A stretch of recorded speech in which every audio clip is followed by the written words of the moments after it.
नमः नमः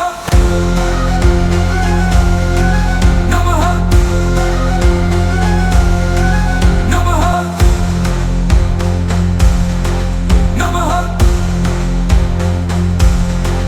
नमः।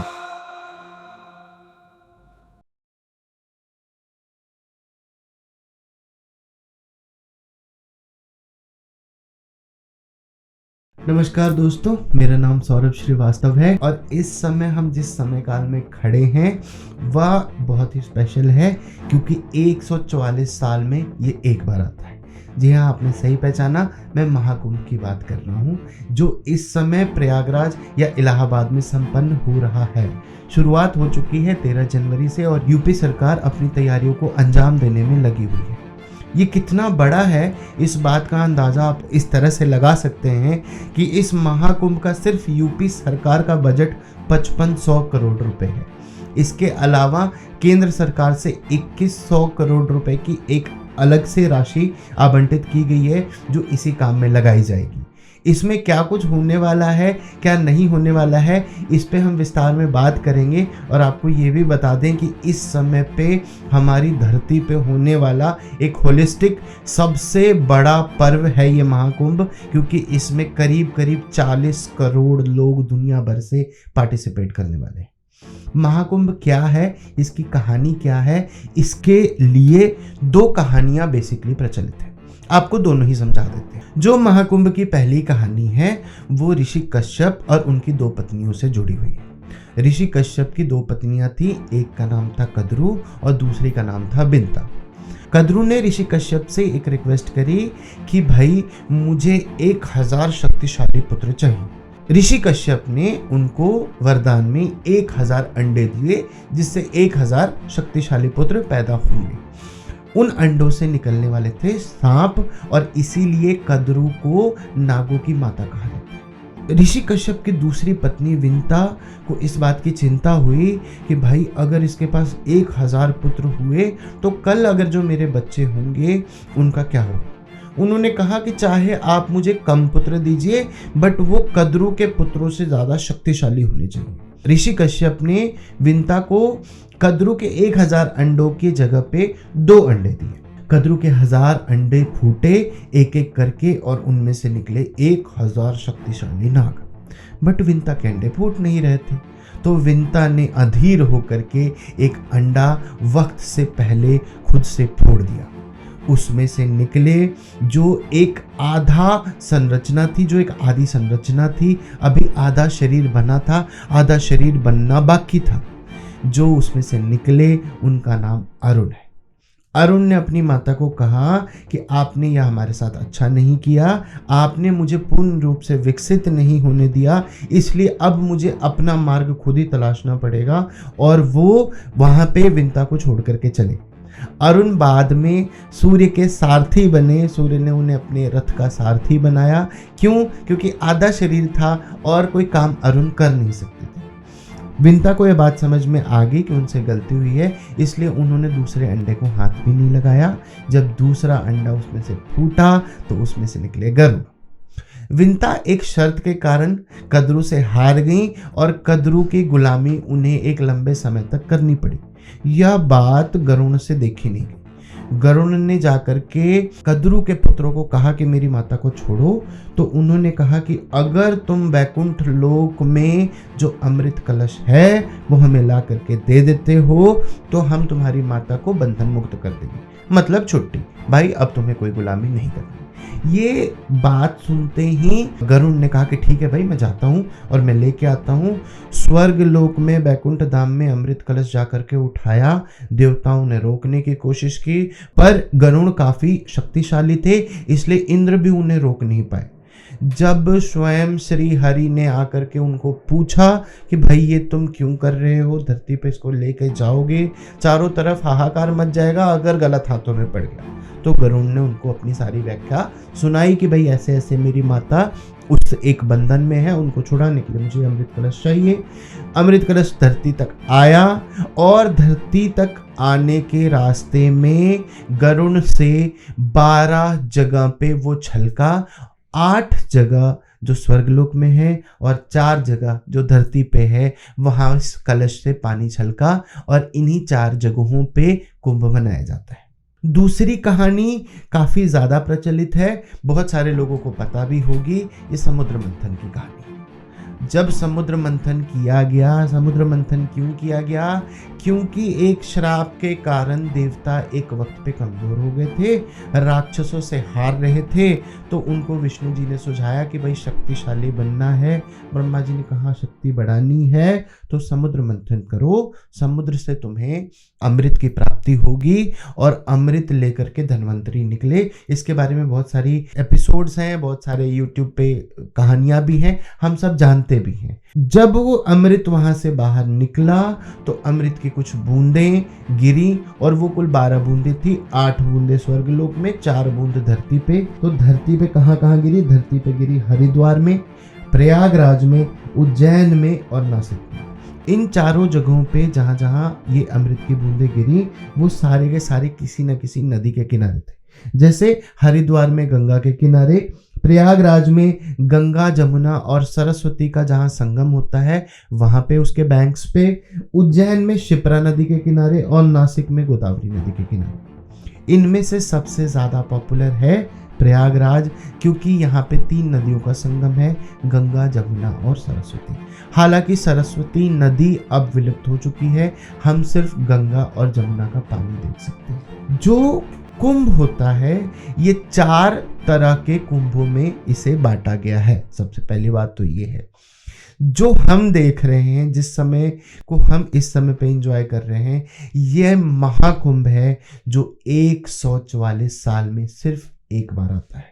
इससे जो छोटा होता है उसे पूर्ण कुंभ कहा जाता है। यह 12 सालों में एक बार आता है। 12 साल में ही एक बार क्यों आता है, इसका भी हमारे शास्त्रों में विश्लेषण है कि जो हमारा सौरमंडल है, जो हमारा ब्रह्मांड है, ये ऊर्जा से संचारित होता है, यानी एनर्जी एक फॉर्म से दूसरे फॉर्म में जाती है, आती है। ये थ्योरी हम सब जानते हैं, इसे कोई डिस्ट्रॉय नहीं कर सकता, ये अपने फॉर्म्स चेंज करती है। जो एनर्जी का साइकिल है पूरे ब्रह्मांड का, वह 12 सालों में एक बार पूरा होता है। इसलिए 12 सालों में जो ग्रहों की दशा है वो ऐसी बनती है कि एक पूर्ण कुंभ लगता है। इसलिए 12 सालों में पूर्ण कुंभ मनाया जाता है।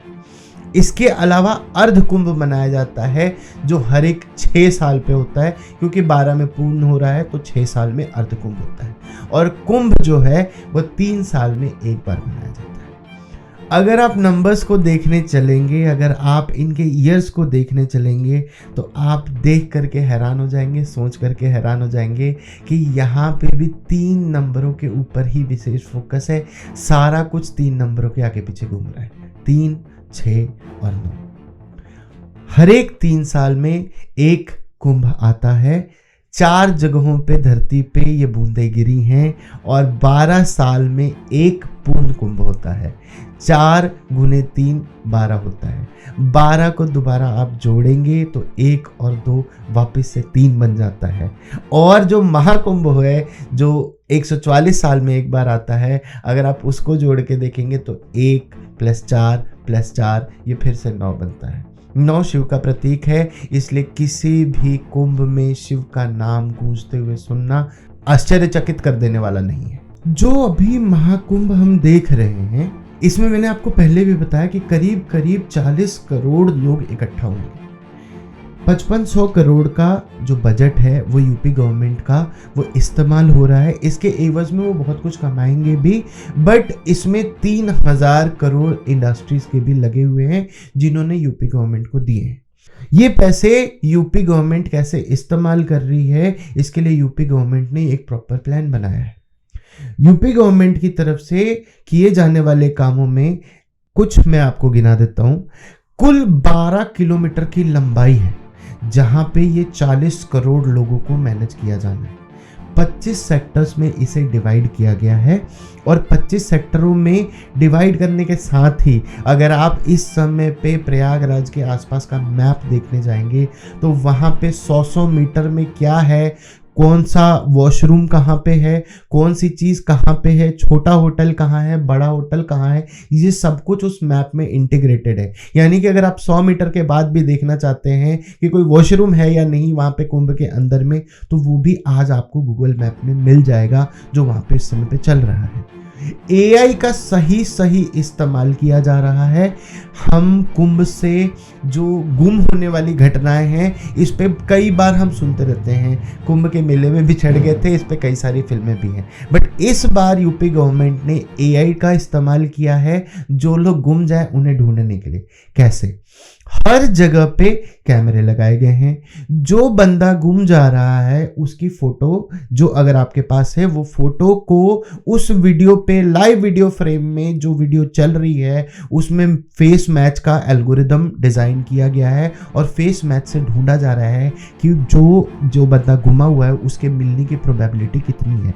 हाईएस्ट प्रोबेबिलिटी हो रही है तो बंदा आइडेंटिफाई करके मैप पे ये आइडेंटिफाई हो जा रहा है कि ये बंदा यहाँ पर है। ये अपने आप में बहुत ही हैरान कर देने वाला है। इंडिया में इस तरह की टेक्नोलॉजी का इस्तेमाल और इतने एडवांस रूप पे ये तो हम विदेशी फिल्मों में ही देखते आए हैं। इसके अलावा अंडर वाटर ड्रोन्स का क्या बखूबी से इस्तेमाल किया जा रहा है। देखिए, बैंक्स के किनारे हो रहा है, नदी के किनारे हो रहा है और नदी का डेप्थ अच्छा होता है। अगर कोई बंदा नदी में स्नान करते हुए हल्के फुल्के नीचे जाते हुए अगर डूब जाता है तो अंडर वाटर ड्रोन ये आइडेंटिफाई करता है कि ये कोई ह्यूमन ऑब्जेक्ट है जो पानी के अंदर चला गया है और उसी समय सेफगार्ड्स उसे उस पानी से निकाल रहे हैं। इसके लिए यूपी गवर्नमेंट की तारीफ की जानी चाहिए, उनकी सराहना की जानी चाहिए। जो महाकुंभ है इस समय पे यहाँ पे 13 अखाड़े पार्टिसिपेट कर रहे हैं। अखाड़ा क्या होता है? अखाड़ा ऐसे मान लीजिए कि ये एक ग्रुप है लोगों का, एक तरह के फॉलोइंग्स रखने वाले, एक तरह का बिलीफ सिस्टम रखने वाले, एक तरह की धारणा रखने वाले साधु संत एक अखाड़े में हैं और कुल 13 अखाड़े हैं। जो 13 अखाड़े हैं इनकी 3 कैटेगराइजेशन। पहला अखाड़ा जो है वो शिव के जो डिवोटीज हैं उनसे रिलेट करता है। इसमें जूना अखाड़ा, निरंजनी अखाड़ा, अटल अखाड़ा, आनंद अखाड़ा, आवाहन अखाड़ा और अग्नि अखाड़ा आते हैं। इसके बाद जो दूसरा अखाड़ा है वो विष्णु को समर्पित है। इसमें निर्वाणी, दिगंबर और निर्मोही अखाड़े आते हैं। तीसरा अखाड़ा उसका नाम उदासीन है और इसके अंदर 2 अखाड़े आते हैं, एक उदासीन और दूसरा निर्मल। उदासीन न्यूट्रल होता है, ना वो किसी के उपासक हैं ना वो किसी के विलोचक हैं। इन सारे साधुओं में जिन साधुओं को सबसे ज़्यादा महत्व दिया जाता है वो नागा साधु हैं। नागा साधुओं का स्वरूप अपने आप में देखने वाला होता है। शरीर पे चारों तरफ भस्म मले होते हैं, शवों को खाने की प्रक्रिया को पूरा करते हैं। अगर आज के डेट में आप महाकुंभ को देखने चलेंगे तो वहाँ कई सारे IITians भी बैठे हुए हैं और उनकी बातें सुनेंगे तो वो कभी IIT में पढ़ा करते थे और आज वो एक साधु अखाड़े का हिस्सा है। सत्य की तलाश में जाते हुए, जाने कितनी कठिनाइयों को झेलते हुए ये नागा साधुओं का ग्रुप यहाँ पहुँचता है। महाकुंभ के बाद ये साधु कहाँ जाते हैं, किस तरह का जीवन यापन करते हैं, किससे मिलते हैं, क्या खाते हैं, ये किसी को नहीं पता है। अघोरी भी इन्हीं साधुओं का एक हिस्सा होते हैं। 45 दिनों तक चलने वाला ये महापर्व हम सबके लिए एक प्राउड मोमेंट है। हम सबके लिए एक ऐसा टाइम है जो भारत को ना सिर्फ आध्यात्मिक रूप से बल्कि इकोनॉमी वाइज भी स्ट्रांग बनाने वाला है। इतने सारे सेक्टर्स में जब चीज़ों को डिवाइड किया गया है, इतना सारा काम है, इतनी सारी मॉनिटर हो रहा है, इतना सारा कुछ, तो लोगों को काफ़ी सारा रोजगार भी मिल रहा है। फॉरेन से जो लोग यहाँ आ रहे हैं उन्हें टिकट्स खरीदनी पड़ती है, लोकल बिजनेस बढ़ रहा है, होटल्स वालों को गेस्ट मिल रहे हैं, वहाँ के लोगों की चीज़ें बिक रही हैं क्योंकि वहाँ लोग पहुँच रहे हैं।